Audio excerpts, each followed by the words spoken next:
Hi, today we're going to look at allocating your bank feed, allocating the transactions that have been fed into your software in order to pop them into the account.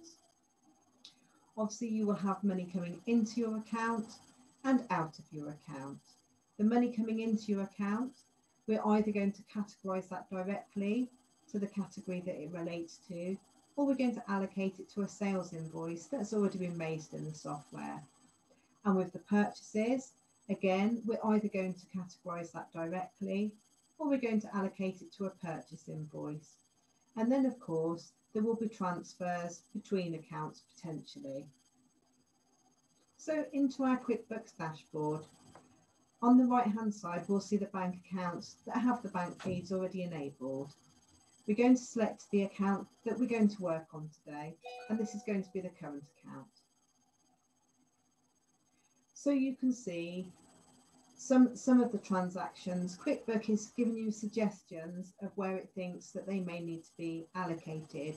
It's really important to understand that these are just suggestions and they won't always be accurate. So you should always check the transaction and clarify before approving. So this transaction, QuickBooks suggests that this is relating to an invoice that's already in the software. If we click on a transaction, you can see the allocation preview pane opens up. I'm going to click Find Other Matches just so I can show you in the event that there is no suggestion.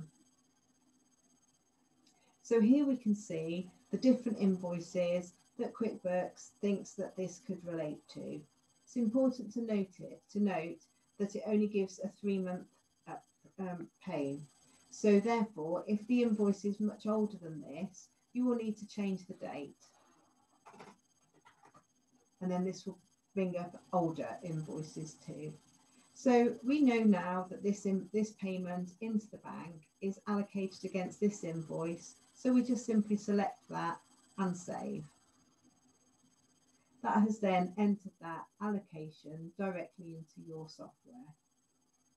So this other money in here, you can see that QuickBooks hasn't identified an invoice. Let's imagine that this is commission income and we're going to allocate it directly from the bank feed. So firstly, we want to allocate who it's come from.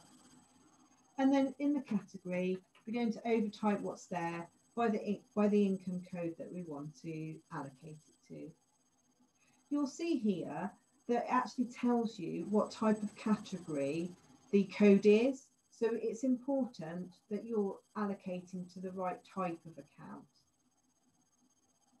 Any VAT would be entered here. And then we just add that transaction and that will allocate it according to the instructions that we've entered. So looking then at money out, again, we can see here, QuickBooks believes that it's found a purchase invoice that this relates to. Again, by clicking the transaction, we'll open up the allocation panel. And let's do Find Other Matches. Again, you can see the same as allocating the sales invoices. We'll bring up those that are entered in the software. And remember, if it's more than 3 months ago, to change the date. So we're going to allocate that payment to that invoice and save, and that's all done. So let's have a look here at these. We're going to allocate directly from the bank feed. So here, parking. So let's add a supplier parking, and let's choose the category travel. Again, although you don't have a purchase invoice entered, you will have the receipt or the invoice in front of you, and you should be checking the VAT detail on there if you're VAT registered. And add, pops that directly into the software. I'm just going to show you how to do a transfer. I'm just going to choose any transaction, and we would just select Record as Transfer. And then we would select here the account, the other bank account or petty cash or credit card that we're transferring to. And then we would record the transfer and that is all recorded then in your software. As always, at this stage, I would suggest that you go with the categories that are in the software already, but I will in another video show you how to set new categories up if you need to. And as always, if you need any help or run into any difficulties or anything doesn't make sense, please contact me for some further guidance. Thank you.